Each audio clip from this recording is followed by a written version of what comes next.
চারপাশে নদী আর সাগর বেষ্টিত কোরিয়ারদিয়া দ্বীপে যেতে এখনও একমাত্র ভরসা নৌকা। প্রতিদিন জীবনের ঝুঁকি নিয়েই পারাপার করতে হয় স্থানীয়দের। এতে শিশু, নারী ও বৃদ্ধদের দুর্ভোগ সবচেয়ে বেশি। নেই নিরাপদ জেটি কিংবা বিকল্প যোগাযোগ ব্যবস্থা।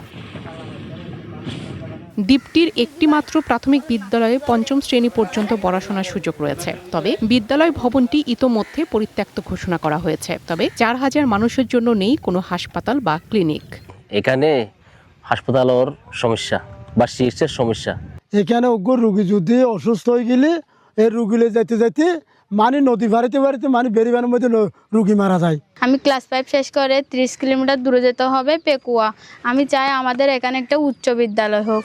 জলবায়ু পরিবর্তনের কারণে দ্বীপটির পানিতে বাড়ছে লবণাক্ততা, কমছে ফসলি জমি। অধিকাংশ নলকূপে লবণাক্ত পানি ওঠায় রয়েছে সুপেয় পানির তীব্র সংকট। ঝুঁকিপূর্ণ হয়ে পড়েছে বেড়িমাছ। এইখান থেকে তো খাইবার পানির সমস্যা অনেকে, পানি তো পাওয়া যায় না একদম। মাছ কমে গিয়ে থেকে লবণের সার বাড়ে গিয়ে তাহলে খাইবার টিউবওয়েলের পানি নাই। বেশি সমস্যা পানির লেভেলে যারা গোসল করি না রে, খাই না রে, লাদা বাড়া করি না রে। স্থানীয়দের অভিযোগ, বনভূমি উজাড়ের কারণে প্রাকৃতিক দুর্যোগের ঝুঁকি আরও বাড়ছে। পর্যাপ্ত আশ্রয় কেন্দ্র না থাকায় ভবিষ্যৎ হোক নিরাপদ, বিনিয়োগ হোক বিশ্বস্ত, আর আমার পছন্দ সল্ট বে। ওয়েলকাম টু সল্ট বে। ঘূর্ণিঝড় বা জলোচ্ছ্বাসে নিরাপদ আশ্রয়ে নেওয়ার সুযোগও সীমিত। একটা আশ্রয় কেন্দ্র আছে বাগি জায়গায় উড়তে পারে মানুষ অসম্ভব অসহায় অবস্থার থাকে, যেহেতু ঝুঁকিপূর্ণ এলাকা, কোনো আশ্রয় কেন্দ্র নাই।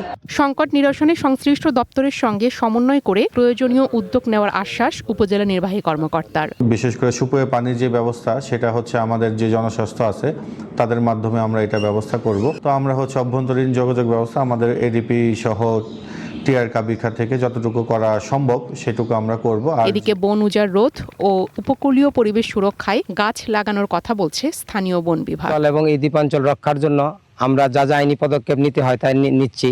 এখানের জীববৈচিত্র্য রক্ষার জন্য আমাদের সমাজের সবাইকে এগিয়ে আসতে হবে।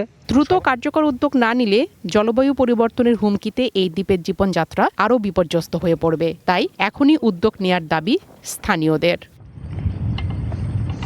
One national desk.